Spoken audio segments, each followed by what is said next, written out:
नमस्कार, मैं हूँ मनविंदर। आप सभी राष्ट्रवादियों का एमबीएन नेटवर्क में एक बार फिर से बहुत-बहुत स्वागत है। क्या अभिषेक बनर्जी की कभी भी गिरफ्तारी हो सकती है? क्या अभिषेक के पास कुछ ही घंटे बचे हैं और शुभेंदु अधिकारी ने पूरा खेल ही पलट दिया है? क्योंकि आधी रात की रेड बहुत कुछ बता रही है। आगे बढ़ने से पहले आप सभी से मेरा आग्रह है कि वीडियो को आप लाइक कर लीजिए, चैनल को आप सब्सक्राइब कर लीजिए अगर अभी तक आपने चैनल को सब्सक्राइब नहीं किया है तो। क्योंकि मेरे साथ जुड़ चुके हैं कोलकाता से प्रिय बंधु मीडिया से सुधाशील घोष जी। बहुत-बहुत स्वागत है आपका। नमस्कार। नमस्कार Manvinder ji, thank you for your show. And इस समय कोलकाता में काफ़ी कुछ चल रहा है। कहिए कि हर पल एक नया अपडेट आ रहा है। इस समय की ताज़ा खबर क्या है? क्योंकि वह भतीजे तो बिल्कुल घबराए हुए हैं और ममता के भतीजे अभिषेक बनर्जी के पास बहुत कम समय बचा है क्योंकि कई सारे केस खुल चुके हैं। ईडी है, सीबीआई है, इन सब के केस लगे हुए हैं। तो क्या सीन बन रहा है? देखिए मनविंदर जी, अभी तो हम लोग तो यहाँ पर वोट दिए थे अच्छे दिन के लिए, लेकिन जी। इतना सुकून वाला अच्छे दिन मिलेगा वो तो हम खुद भी नहीं सोचे थे कभी। और हमारा अभी शिकायत मुख्यमंत्री जी के साथ हो गया है, क्योंकि यहाँ पर इतना सारे कुछ हो रहा है तो पूरा दिन हमको नहाने खाने का टाइम नहीं मिलता है। चलो वो हम मान लिया है कि हर वक्त ब्रेकिंग न्यूज आ रहा है, लेकिन रात के टाइम तो छोड़ दे। कल रात को हमने देखा 2 बजे वहां पर अभिषेक बनर्जी के घर के सामने पुलिस आ गया, और वो देख के मैं नहीं, सारे लोग खुश हो गया। क्यों? क्योंकि मैंने सवाल उठाया था आरजीकर कांड के टाइम, और 15 जी। सितंबर 2024 ये अभिषेक, ये ममता मेरे नाम में फॉल्स केस लगा के मेरे घर में ऐसे 22 पुलिस ऑफिसर का रेड लगाया था। पूरा दिन मेरे बच्चे के ऊपर मेंटल टॉर्चर चला, मेरे बीवी के ऊपर टॉर्चर चला, नीचे ओह! 50 पुलिस खड़े थे। तो वो दिन याद आ जाता है ना कि भाई आप लोग इतना पाप किए हो और आज देखो आप खुद फंस गए हो। आपके घर में देर रात को ऐसे आपका हो रहा है। लेकिन ये सारे बहुत पुराने न्यूज, पुराने अपडेट हो गया। अभी मैं जो बोल रहा हूं, अगले 72 घंटे और उससे भी इंपॉर्टेंट अगले 24 घंटे क्या अभिषेक बनर्जी का जेल के शिकंजे से बाहर रहने का आखिरी वक्त है? क्यों ये सवाल उठ रहा है?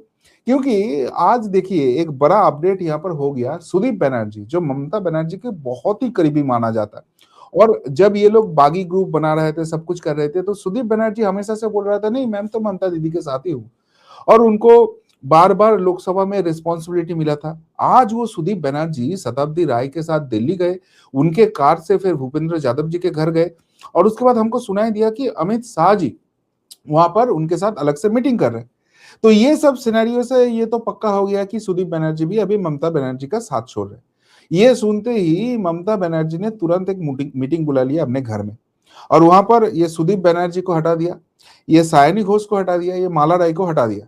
ये लोग बागी ग्रुप में आ गया है, चलो इसमें कोई बात नहीं। लेकिन सुदीप बनर्जी को हटाने के बाद वहां पर उसने कुणाल घोष को रिस्पॉन्सिबिलिटी दिया।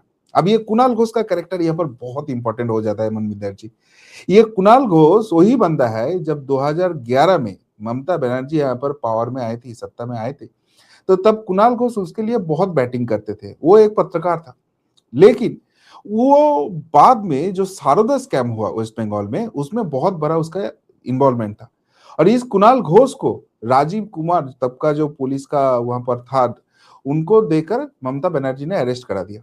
तब ये कुणाल घोष हो गया था रेबल।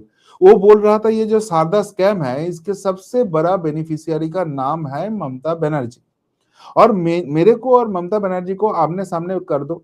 सीबीआई को मैं रिक्वेस्ट कर रहा हूँ फेस टू फेस इंटरोगेशन कराओ, तो मैं दूध का दूध पानी का पानी कर दूंगा। लेकिन वो बात कभी नहीं हुआ। और कुणाल घोष ये बोलते थे कि ममता बनर्जी आपने पाप छुपाने के लिए मुझे फंसा दिया है। उसके बाद गंगा से बहुत सारे पानी बह गया है, और धीरे धीरे ये कुणाल घोष रेबल से फिर वापस आ गया तृणमूल कांग्रेस में। तृणमूल कांग्रेस का स्पोक्स पर्सन बने, उसको सेक्रेटरी बनाया गया। उसके बाद उसको इस बार असेंबली का टिकट भी मिला, बेलेघाटा से वो एमएलए भी बन गया है। मैं ये हिस्ट्री थोड़ा बोल रहा हूं इसलिए क्योंकि कुणाल घोष अभिषेक बनर्जी को खत्म कर सकता है। कैसे? आज जब मीटिंग हुआ, वो मीटिंग के सुदीप बनर्जी को हटा के कुणाल घोष को वहां पर रिस्पॉन्सिबिलिटी दिया गया। तो कुणाल घोष क्या किया, वहां पर अभिषेक बनर्जी के साथ उसका फायर फाइट हो गया। अभी जो न्यूज हमारे पास आ रहा है, क्यों फायर फाइट हो गया? क्योंकि अभिषेक बनर्जी उनको बोला, आज उनके घर में रेड हुआ था। किस लिए रेड हुआ था? कि अभिषेक बनर्जी का जो पीए है, पर्सनल असिस्टेंट है सुमित रॉय, वो कुछ करप्शन के साथ उसका संजोग मिला है और पुलिस उसके इन्वेस्टिगेशन करते हुए अभिषेक के घर पहुंचा है। तो सुबह जब जर्नलिस्ट लोग ये कुणाल घोष को पूछा था सुमित राय के ये बारे में, तो कुणाल घोष बोलता है कि ये सुमित राय बहुत बड़ा इंसान है, उनके फैन क्लब है, उससे तो मैं बात ही नहीं कर सकता। मतलब वो अपना जो गुस्सा था वहां पर निकाल दिया। तो अभिषेक बनर्जी इस मीटिंग में कुणाल घोष को वो सारी चीज लेके पूछा कि आप ऐसे कैसे बोल सकते हो सुमित राय के बारे में।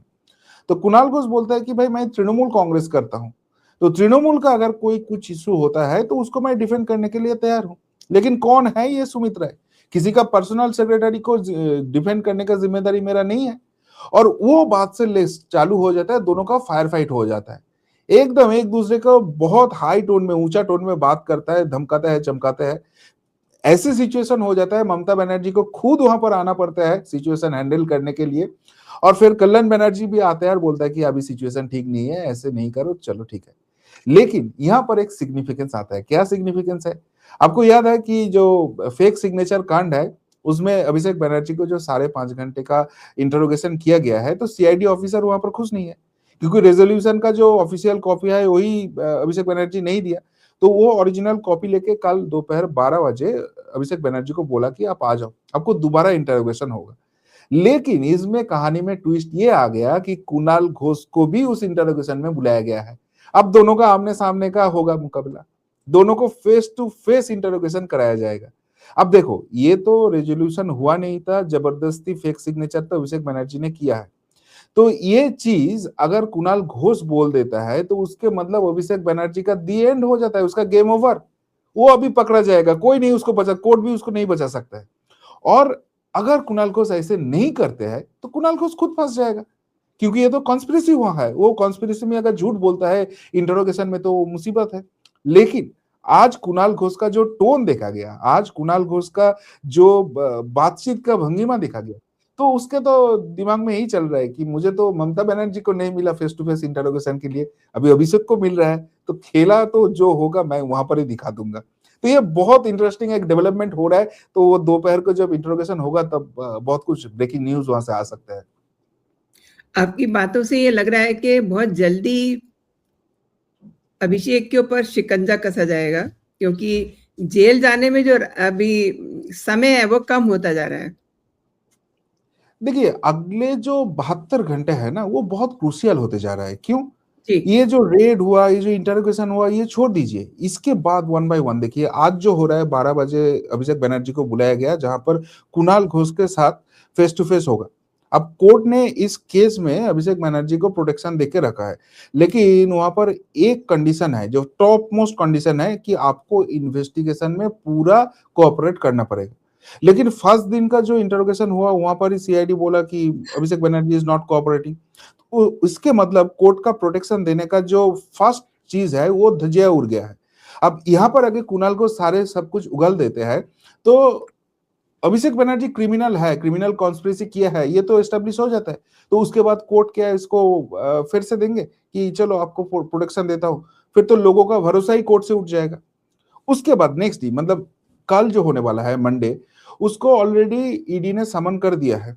मुझे पता नहीं अभिषेक बनर्जी का हिम्मत होगा कि नहीं होगा वो फेस करने के लिए, लेकिन अगर नहीं करता है तो फिर कोर्ट ही ऑर्डर दे देंगे कि भाई इसको उठा लो और उसके बाद गिरफ्त करने के बाद जो भी आपका इंटरोगेशन करना है करो। क्यों? क्योंकि अभिषेक बनर्जी को जो नोटिस दिया गया है वो इज बेसिकली नौकरी घोटाला, जिसमें अभिषेक बनर्जी जिस कंपनी का सीईओ है, लिप्स एंड बाउंड्स, उनका इन्वॉल्वमेंट अभी पाया गया है। उनका जो सीओओ है सुजय कृष्ण भद्र ऑलरेडी अरेस्टेड है, और उनका बहुत सारे ऑडियो क्लिप्स है जहां पर अभिषेक बनर्जी का भी इन्वॉल्वमेंट है। वो वॉइस सैंपल टेस्टिंग नहीं कराया दिया जा रहा था, तो वो कंप्लीटेड है। तो और यहाँ पर बहुत सारे प्रॉपर्टी अटैच हो गया है लिप्स एंड बाउंड्स का, जो ये नौकरी घोटाला के पैसे से खरीदा गया था, और उसको अभिषेक बनर्जी ने रिकवर करने के लिए कुछ एप्लीकेशन भी नहीं डाला। तो मतलब उसमें तो वो फंस चुका है, ईडी का केस है। उसके बाद नेक्स्ट डे फिर से सीआईडी का समन है, और वो कौन सा केस में? अभिषेक बनर्जी ने जो चीज बोला था चुनाव प्रचार के टाइम कि मैं डीजे बजाऊंगा, मतलब हिंदुओं का हत्या होगा, हिंदुओं के ऊपर अत्याचार होगा। तो वो केस पहले Bidhannagar cyber crime police station में था, और वहां पर उसका प्रोटेक्शन है कि अभिषेक बनर्जी को उस केस में अभी अरेस्ट नहीं किया जा सकता है, आप इंटरोगेशन करो, उसको फिजिकली अपीयर करना पड़ेगा, सब कुछ ठीक है। लेकिन विधाननगर साइबर क्राइम ने क्या किया, वो वाला केस अभी ट्रांसफर कर दिया है सीआईडी। तो सीआईडी जब इन्वेस्टिगेशन कर रहा है इस केस के लिए, सीआईडी इन्वेस्टिगेशन में अभिषेक बनर्जी का कोई प्रोटेक्शन नहीं है। और जब अब लोगों के मौत के कारण बनने जा रहे हो, आप जब लोगों को क्लियरली धमकी दे रहे हो कि आपको मार डालेंगे, काट डालेंगे, फोड़ डालेंगे, तो एज पर लॉ तो आप नहीं कर सकते हो। ऊपर से आप लॉ मेकर हो तो क्रिटिकल और भी हो जाता है ये केस। तो उस दिन वो इंटरोगेशन है और ये सब में छूट जाता है, तो और भी केसेस उसके नाम में आगे है, गो तस्करी, कैला तस्करी, वो तो छोड़ दीजिए। अभी रिसेंट जो 5 उनके मुसीबत आने वाला है, एक तो त्रिपुरा में 2021 में वहां पर जाके पुलिस को धमकाया था जो गवर्नमेंट ऑफिसर्स है, तो उसमें बार बार उसको त्रिपुरा कोर्ट में समन किया था, वो अपियर नहीं हुआ है। अभी उसको फिजिकल अपियर होने के लिए त्रिपुरा कोर्ट ने उसको नोटिस कर दिया, तो वहां पर वो फंसने वाला है। डायमंड हार्बर में मेडिसिन स्कैम हो गया, जो गवर्नमेंट हॉस्पिटल में मेडिसिन आते थे जो लोगों को देने के लिए, वो अभिषेक बनर्जी खुद ले लेते थे और सेवाश्रय बोल के एक स्कीम चलाते थे, उसके लिए वो यूज करके वोट खरीदते थे। तो आप गवर्नमेंट मेडिसिन यूज करके ऐसे कैसे कर सकते हो, वो बहुत बड़ा कंस्पिरेसी अभी सामने आ गया। आज उनके अगेंस्ट 2024 में लोकसभा चुनाव में जो कैंडिडेट था भाजपा का, अभिजीत दास बॉबी, वो बिजनपुर थाने में जाके एक 250 करोड़ रुपीस का स्कैम कर दिया। क्या स्कैम है ये, जो यहाँ पर सुंदरबन एरिया है ना, तो यहाँ पर हमेशा कुछ ना कुछ टॉर्नेडो टाइप का आ जाता है, अम्फान, ये सारे आप नाम सुना होगा। तो जो यहाँ पर गरीब लोग हैं, उन लोगों को जो घर वगैरह है सब कुछ एकदम ध्वस्त हो जाता है, तो उसके लिए सेंट्रल गवर्नमेंट का फंड आता है कि इसको रिकवर करने का करो। लेकिन वो जो स्कीम होता है, वो जो पैसा देना है, जिसको कुछ भी नहीं हुआ है, जैसे मेरा ही सोनारपुर एरिया, ये साउथ 24 परगना में है, यहाँ पे कुछ नदी वदी कुछ भी नहीं है, तो यहाँ पर 1700 घर जो है उसको उस पैसे दिया गया है। किस बेसिस में? यहाँ पर तो कुछ इफेक्ट है ही नहीं, थोड़ा बहुत वो झर वर हुआ, दैट्स ओके, लेकिन उसके लिए आप कैसे पैसा दे दिया, तो 250 करोड़ रुपीस का वहां पर हो जाता है। तो ऐसे बहुत सारे एकदम त्रिशूल के तरफ अभिषेक बनर्जी के तरफ आ रहा है।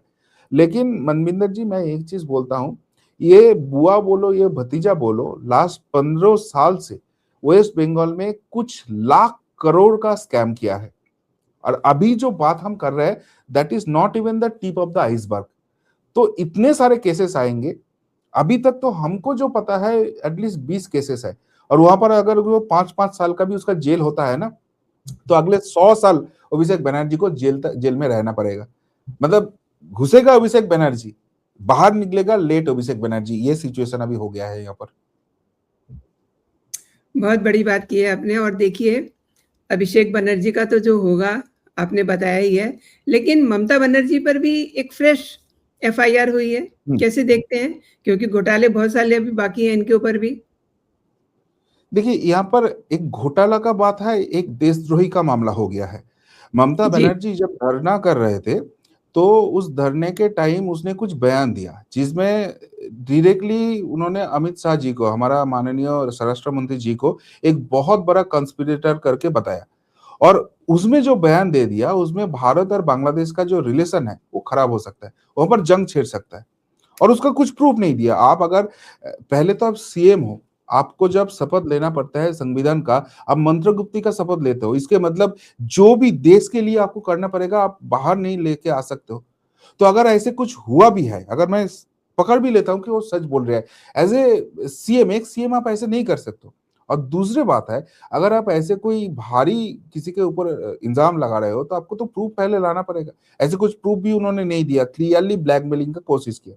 तो ये लेके बहुत सारे थाने में अब पहले ही केस हो रहा था। लेकिन अभी जो हो गया, ये जो धरना प्रदर्शन हुआ था, वो जिस एरिया में हुआ था, वो आता है हेयर स्ट्रीट पुलिस स्टेशन का जुरिस्डिक्शन में।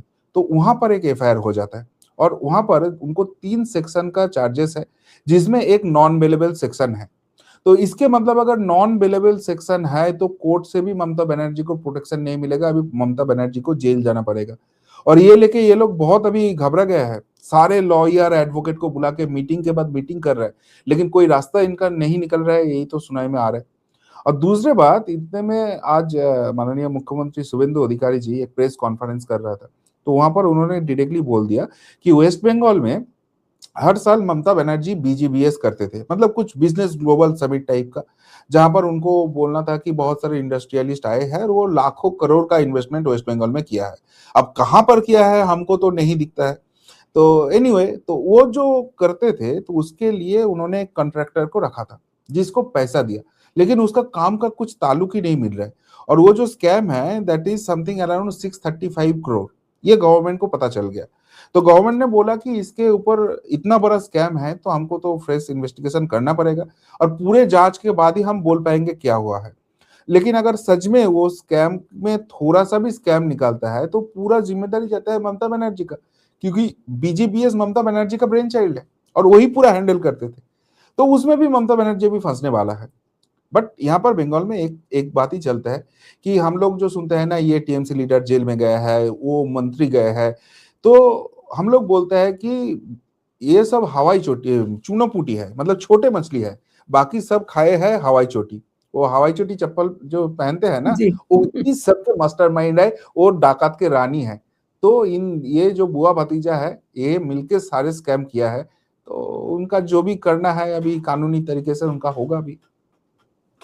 और देखिए कल्याण बनर्जी तो फिर से पलटी मार गए हैं। कह रहे हैं कि अभिषेक मेरे बेटे जैसे हैं। लेकिन 2 दिन पहले आपको भी ध्यान होगा कैसे इनकी टेलीफ़ोनिक जो हॉट टॉक हुई थी। मतलब ये देखिए, क्या ड्रामा चल रहा है? यहाँ पर एक ट्विस्ट है, जो मैंने मेरे चैनल प्रियबंधु भारत और हिंदी में डिटेल में उसको बताया। तो हुँ, वहाँ हुँ। पर क्या हुआ, देखिए, आप अगर ऐसे देखोगे तो ये अच्छी चीज़ है कि अभी तृणमूल बिखर रहा है। वहाँ पर कोई नेता अगर गुस्से में था, all of a sudden within 24 hours वो अगर पलटी मार लिया और बोलता है कि ठीक है, अभिषेक मेरा बेटा जैसे है, तो इसका मतलब सब कुछ तो ठीक है, वो संभाल रहा है धीरे-धीरे। चलो, इतना खराब खबर के अंदर भी ये अच्छी न्यूज़ है। बट एक्चुअल क्या अच्छी न्यूज़ है? क्यों मैं ये सवाल उठा रहा हूँ? देखिए, कल्याण बनर्जी एक वकील है, और एक वकील बहुत ही शातिर दिमाग का होता है। वो बहुत पहले का चीज सोच पाता है, इसलिए तो वकील होता है, वही तो क्लाइंट को बचाने का मेन चीज होता है। तो कल्याण बनर्जी क्या देखा, अभी जो सिचुएशन हो गया, मैं तो रेबेल ग्रुप में नहीं जा सकता हूँ। मुझे ममता बनर्जी के साथ, अभिषेक बनर्जी के साथ रहना है, लेकिन यहाँ पर रहने के बाद भी मुझे इंसल्टिंग ही मिल रहा है। तो अभी फिर क्यों मैं पलट जाऊंगा? पलट इसलिए जाऊंगा क्योंकि ममता बनर्जी के ऊपर जो एफआईआर हो गया, कल्याण बनर्जी उसको रीड कर रहे हैं कि ममता बनर्जी भी जेल जा सकते हैं, और अभिषेक बनर्जी जैसे केस से पूरा एकदम नाकाबंदी हो गया, घिर गए हैं, तो अभिषेक बनर्जी भी जेल जाने वाला है। तो अगले दिन अगर ममता बनर्जी, अभिषेक बनर्जी दोनों ही जेल जाते हैं, तो ये जो बचा खुचा तृणमूल है उसको चलाने के लिए तो किसी को चाहिए, और वहां पर as a senior leader Kalyan Banerjee का डायरेक्ट एंट्री हो जाता है। मतलब ये वाला पार्ट अभी ममता बनर्जी, अभिषेक बनर्जी के पास नहीं रहेंगे, ये कल्याण बनर्जी के पास रहेगा। क्या ये कुछ धुरंधर प्लानिंग ऐसे तो नहीं चल रहा है? नहीं तो अगर आपको सपोज मैं इंसल्ट कर देता हूं, ऐसे इंसल्ट आप गुस्से से मेरे से बात भी नहीं करना चाहते हो, आप ऐसे बोलते हो कि इधर तो इसको चुनो नहीं तो मुझे चुनो, और 24 आवर्स के अंदर कुछ भी हो जाए, वो ऐसे मिलजुल हो सकता है क्या? अगर यहाँ पर बड़ा गेम नहीं है तो इसलिए कल्याण बनर्जी का ये पलटी खाना, ये एक्चुअली मुझे लग रहा है कि ममता बनर्जी और अभिषेक बनर्जी के लिए बुरा संदेश ही लेके आ रहा है। बहुत बड़ी बात की है आपने एंड शुभेंदु जी भी आज दिल्ली जा रहे हैं। आपको क्या हम्म। लगता है? क्या प्लानिंग होगी वहाँ? किस लिए जा रहे हैं? देखिए, प्लानिंग जो है यहाँ पर, तो टीएमसी का जो बागी ग्रुप है वो और भी बढ़ाना है, क्योंकि हमारे पास जो न्यूज आ रहा था कि ये जो मानसून सेशन आ रहा है वहां पर कुछ ऐसे इंपॉर्टेंट बिल आएगा जिसमें हमको संविधान को अमेंडमेंट करना पड़ेगा, और ऑब्वियसली उसके लिए हमको 2/3 मेजोरिटी चाहिए। तो 240 प्लस एनडीए का जो भी 50 है, वो सब कुछ मिला के तो ये 2/3 मेजोरिटी नहीं हो सकता है। इसलिए हमने पहले भी देखा है बहुत सारे बिल ऐसे आए हैं जहां पर बिल पास हो सकता था, लेकिन फिर भी उसको जब भी बोला जेपीसी में भेजो तो तुरंत भेजा दिया गया है। तो यहाँ पर सारे जो तैयारी हो रहा है ये मानसून सेशन को लेकर ही हो रहा है, और वहां पर बहुत ही अहम कुछ बिल आएगा, और वो सारे बिल से पूरा जो भारतवर्ष का राजनीति है उसका ही मानचित्र चेंज हो जाएगा। ऐसे वाला कुछ होने वाला है। एंड ये जो नंबर जुगाड़ करना है, तो जहां जहां पर हो सकता है, ऑब्वियसली बीजेपी का जो सेंट्रल कमिटी है या लीडरशिप है वो लोग चाह रहे हैं, और बंगाल में यहाँ पर तो अभी आखिरी बात बोलने वाला शुभेंदु अधिकारी है, उसके जैसा धुरंधर कोई पॉलिटिशियन है ही नहीं, तो उसको पूरा रिस्पॉन्सिबिलिटी दिया गया। तो जो मैजिक नंबर था तृणमूल कांग्रेस को तोड़ने के लिए, 19 आउट ऑफ 28 वो तो पहले ही आ गया है। तो ये वाला मीटिंग भी बहुत क्रूशियल होगा। कौन सा दिशा में वेस्ट बंगाल का पॉलिटिक्स जाएगा, ये इस मीटिंग के बाद ही एकदम स्पष्ट हो जाएगा। और जो कांग्रेस के बात बोल रहे हो, कांग्रेस एक्चुअली जो देख रहा है कि भाजपा को अगर हराना है तो हमको एक अखंड कांग्रेस बनाना पड़ेगा। और भाजपा का जो राजनीतिक स्ट्रेटेजी है वो हमेशा जो छोटे छोटे आंचलिक दल होता है ना उनको टारगेट करता है, उसको फिनिश कर देता है, उसका अस्तित्व ही खत्म हो जाता है। अब महाराष्ट्र में देख लीजिए एनसीपी और शिवसेना कैसे खत्म हो गया, ओडिशा में देख लीजिए बीजेडी कैसे खत्म हो गया, अब वेस्ट बंगाल में टीएमसी हो रहा है, बचा है तो झारखंड में जेएम बचा है, लेकिन उसका हालत भी इतना अच्छा नहीं है। तो कांग्रेस ये एक स्ट्रेटेजी ले रहा है कि हमको अगर भाजपा को हराना है तो उसके पहले वोट बैंक के हिसाब से मुझे मेन ऑपोजिशन होना है। नंबर के हिसाब से तो अभी कांग्रेस है, लेकिन वोट बैंक के हिसाब से कांग्रेस भी बहुत पीछे चल रहा है। उसको अगर वोट बैंक बढ़ाना है तो ये जो छोटे छोटे आंचलिक दल जो बिखर रहे हैं उसको कांग्रेस में आप मिला लो कैसे भी। और ये स्ट्रेटेजी में जो भी उनका स्ट्रेटेजीज है, मुझे लगता है कांग्रेस बहुत बहुत प्लानिंग के साथ काम कर रहा है। क्यों?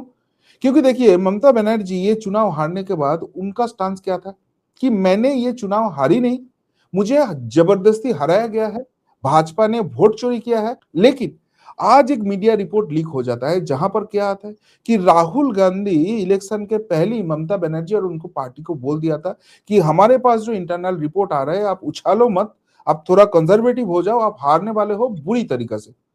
तो मतलब ये रिपोर्ट अभी आने का मतलब एक ही चीज होता है, ममता बनर्जी जो चीज लेकर हमदर्दी लेने का कोशिश कर रहा था उसका जार से उसको साफ कर दिया। वो हमदर्दी और ममता बनर्जी को मिलेगा ही नहीं कि भाई तुम इंडी अलायंस में हो, जिस पार्टी के साथ तुम अलायंस करने जा रहे हो या मार्जर करने जा रहे हो, वही बोल रहा है कि आपका हार जो है वो प्रॉपर है, अब सटीक तरीके से हार गए हो, आप हार को स्वीकार कर लो। तो उसके मतलब ममता बनर्जी के पास कोई पॉलिटिकल वेपन ही नहीं बचता है। अब देखो उनके नेता उनके साथ नहीं है, वोट बैंक नहीं है, भतीजा जेल जाने वाला है, और उनका जो हमदर्दी का एक पॉलिटिक्स करने का चांस था वो भी अगर खत्म हो जाता है तो ममता बनर्जी के पास ऑप्शन क्या पड़े रहता है? ममता बनर्जी के पास एक ही ऑप्शन पड़े रहता है कि वो कांग्रेस में मार्च हो जाए। और एक बार हो जाए तो फिर तो राहुल गांधी जो पारिवारिक तरीके से पार्टी चलाता है ममता बनर्जी के, भी उसके फांद में आना पड़ेगा। इसके पहले ममता बनर्जी जो बार्गेन करते थे वो तो नहीं कर पाएंगे, तो कांग्रेस क्या करेंगे, अपना वोट बैंक वहां पर बढ़ा लेंगे। तो ये एक कांग्रेस का अच्छे खासा स्ट्रेटेजी हो सकता है जो कांग्रेस के रिवाइवल के लिए शायद अच्छा है, लेकिन ममता बनर्जी अभिषेक बनर्जी के लिए, टीएमसी के लिए और बाकी सारे आंचलिक पार्टी के लिए ये बहुत बुरी खबर आने वाला है। इसके मतलब जो भाजपा एक्चुअली चाहता था कि one nation one party, 1:1 fight होगा, शायद जी। कांग्रेस सोच रहा है कि रिवाइवल होगा, लेकिन भाजपा तो बहुत पहले से ही ये स्ट्रेटेजी बोल के रखा है कि भाई अब ऐसे करो फिर हम देश को बचाएंगे। तो इसके मतलब ये 1:1 हो जाता है तो भाजपा अपने आप फायदे में चले जाता है।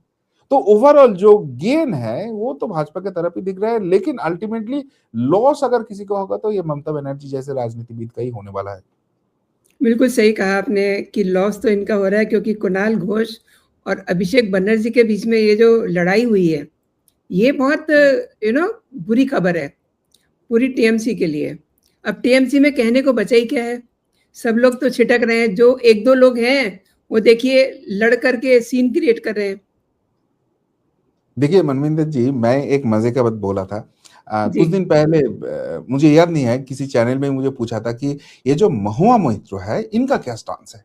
शायद इंडिया टीवी का किसी शो में मुझे पूछा था, एक एक करके वो सांसद का नाम बोल रहा था कि ये महुआ मोइत्रो तो अभी भी नरेंद्र मोदी अमित शाह जी को गाली दे रहा है, भाजपा का ये स्ट्रैटेजी लेकर इतने सारे बयान दे रहा है और ममता के साथ एकदम चट्टान की तरह वहां पर वो है। तो क्या ये महुआ मोइत्रो क्या चेंज करेंगे?